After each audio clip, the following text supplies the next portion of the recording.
Hello friends, welcome to Bhumika's kitchen. ನಾನು ಭೂಮಿಕಾ ಸುದರ್ಶನ್. ಇವತ್ತು ಕರ್ಬೇವಿನ ಸೊಪ್ಪು ಉಪಯೋಗಿಸ್ಕೊಂಡು ಅದರಲ್ಲಿ ಚಿತ್ರಾನ್ನ ಮಾಡೋಣ. ಎಷ್ಟೊಂದು ವೆರೈಟಿ ಚಿತ್ರಾನ್ನಗಳನ್ನ ಮಾಡಿದ್ದೀನಿ.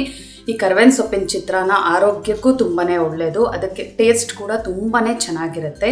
ಪ್ರತಿದಿನ ಒಂದು ಗರಿ ಕರ್ಬೇವಿನ ಸೊಪ್ಪು, 1/4 ಟೀ ಸ್ಪೂನಷ್ಟು ಜೀರಿಗೆನ ಪ್ರತಿದಿನ ಬೆಳಗ್ಗೆ ತಿಂತಾ ಬಂದರೆ ಕಣ್ಣಿನ ಆರೋಗ್ಯಕ್ಕೆ ತುಂಬಾ ಒಳ್ಳೆಯದು ಅಂತ ಹೇಳ್ತಾರೆ.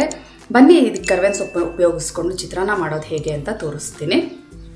ಸ್ಟವ್ ಆನ್ ಮಾಡಿಕೊಂಡು ಬಾಣಲಿ ಒಳಗಡೆ ಅರ್ಧ ಟೀ ಸ್ಪೂನಷ್ಟು ಎಣ್ಣೆ ಹಾಕ್ಕೊಂಡಿದ್ದೀನಿ. ಎಣ್ಣೆ ಜಾಸ್ತಿ ಹಾಕಬಾರ್ದು ಈ ಕರ್ಬೇವಿನ ಸೊಪ್ಪು ಹುರಿಯೋದಕ್ಕೆ. ಈ ಕರ್ಬೇವಿನ ಸೊಪ್ಪಿನ ರೈಸ್ಗೆ ಕರ್ಬೇವಿನ ಸೊಪ್ಪನ್ನ ಮೊದಲು ಚೆನ್ನಾಗಿ ಫ್ರೈ ಮಾಡ್ಕೋಬೇಕು. ಎಣ್ಣೆ ಹಾಕದೆ ಹಾಗೆ ಫ್ರೈ ಮಾಡಿಕೊಂಡ್ರೂ ಆಗುತ್ತೆ, ಆದರೆ ಎಣ್ಣೆ ಹಾಕಿದ್ರೆ ಚೆನ್ನಾಗಿ ಕ್ರಿಸ್ಪಿಯಾಗಿ ಚೆನ್ನಾಗಿ ಬೇಗ ಆಗುತ್ತೆ ಅನ್ನೋ ಉದ್ದೇಶಕ್ಕೆ ನಾನು ಎಣ್ಣೆ ಹಾಕಿದ್ದು. ಲೋ ಫ್ಲೇಮಲ್ಲೇ ಚೆನ್ನಾಗಿ ಫ್ರೈ ಮಾಡ್ಕೊಳ್ತೀನಿ. ಒಂದು ಹಿಡಿ ಕರ್ಬೇವಿನ ಸೊಪ್ಪನ್ನ ತೊಗೊಂಡಿದ್ದೀನಿ. ಒಂದು ಹಿಡಿ ಹಾಕಿದ್ರೆ ಬೇಕಾದಷ್ಟು, ನಾನು 1 ಕಪ್ ರೈಸ್ಗೆ 1 ಹಿಡಿಯಷ್ಟು ತೊಗೊಂಡಿದ್ದೀನಿ.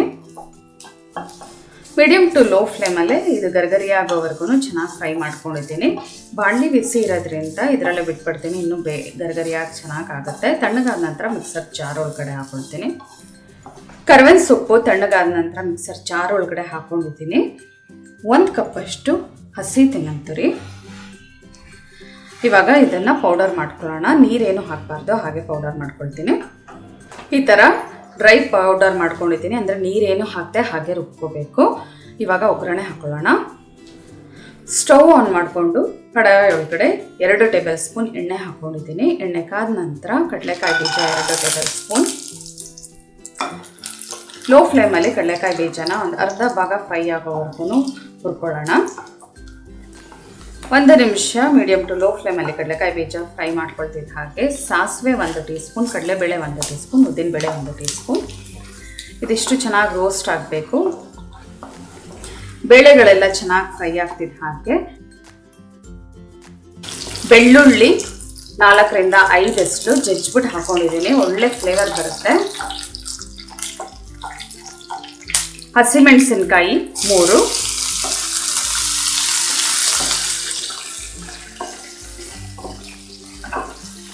ಚೆನ್ನಾಗಿ ಮಿಕ್ಸ್ ಮಾಡ್ಕೊಂಡಿದ ನಂತರ 1 ಮೀಡಿಯಮ್ ಸೈಜ್ ಈರುಳ್ಳಿನ ಸ್ಲೈಸಸ್ಗಳ ಥರ ಕಟ್ ಮಾಡ್ಕೊಂಡಿದ್ದೀನಿ ಉದ್ದಕ್ಕೆ. ಇವಾಗ ಈರುಳ್ಳಿ ಸಾಫ್ಟ್ ಆಗೋವರೆಗೂ ಚೆನ್ನಾಗಿ ಫ್ರೈ ಮಾಡ್ಕೊಳ್ಳೋಣ. ಈರುಳ್ಳಿ ಎಲ್ಲ ಚೆನ್ನಾಗಿ ಮಿಕ್ಸ್ ಮಾಡಿಕೊಂಡು ಫ್ರೈ ಮಾಡ್ಕೊಳ್ತಾ ಇದ್ದೀನಿ. ಇವಾಗಲೇ ರುಚಿಗೆ ತಕ್ಕಷ್ಟು ಒಗ್ಗರಣೆಗೆ ಎಷ್ಟು ಬೇಕೋ ಅಷ್ಟು ಉಪ್ಪು ಹಾಕ್ಕೊಳ್ತಾ ಇದ್ದೀನಿ.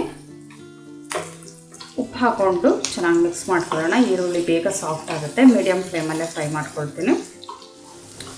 ಈರುಳ್ಳಿ ಸಾಫ್ಟಾಗಿ ಚೆನ್ನಾಗಾಗಿದೆ.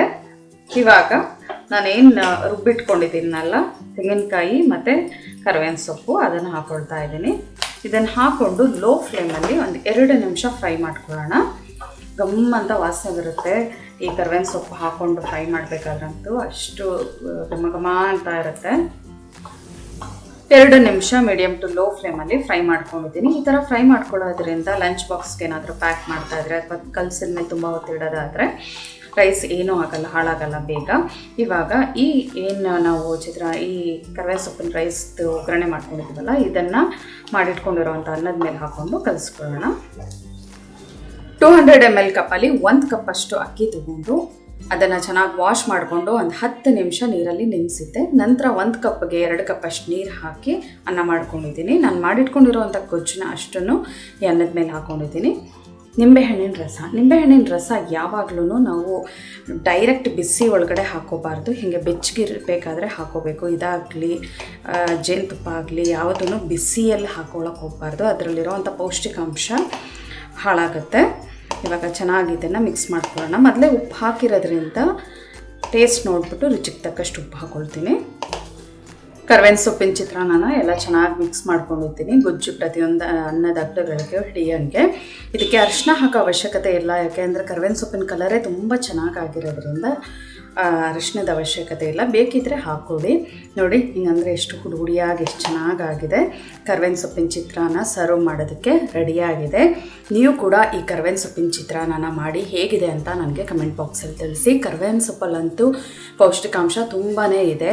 ಕಬ್ಬಿಣಾಂಶ ಜಾಸ್ತಿ ಇರೋದ್ರಿಂದ ಕಣ್ಣಿಗೆ, ಕೂದಲಿಗೆ ಎಲ್ಲದಕ್ಕೂ ತುಂಬಾ ಒಳ್ಳೆಯದು. ನೀವು ಕೂಡ ಇದನ್ನು ಮಾಡಿ ತಿಂದು ಹೇಗಿದೆ ಅಂತ ನನಗೆ ಕಮೆಂಟ್ ಬಾಕ್ಸಲ್ಲಿ ತಿಳಿಸ್ಬೇಕು. ಈ ರೆಸಿಪಿ ನಿಮ್ಗೆ ಇಷ್ಟ ಆದರೆ ಲೈಕ್ ಮಾಡಿ, ಶೇರ್ ಮಾಡಿ. ಯಾರೆಲ್ಲ ಇನ್ನೂ ಭೂಮಿಕಾಸ್ ಕಿಚನ್ಗೆ ಸಬ್ಸ್ಕ್ರೈಬ್ ಆಗಿಲ್ಲ, ಪ್ಲೀಸ್ ಸಬ್ಸ್ಕ್ರೈಬ್ ಆಗಿ. Thanks for watching. Hello friends, ನನ್ನ ವಿಡಿಯೋ ಇಷ್ಟ ಆಗಿದ್ದರೆ ಲೈಕ್ ಮಾಡಿ, ಹಾಗೆ ನನ್ನ ಚಾನಲ್ಗೆ ಸಬ್ಸ್ಕ್ರೈಬ್ ಆಗಿ. ಪಕ್ಕದಲ್ಲೇ ಇರೋ ಬೆಲ್ ಐಕಾನ್ ಪ್ರೆಸ್ ಮಾಡೋದ್ರಿಂದ ನಾನು ಹಾಕೋ ಪ್ರತಿಯೊಂದು ವಿಡಿಯೋ ನೋಟಿಫಿಕೇಷನ್ ನಿಮಗೆ ಬರುತ್ತೆ.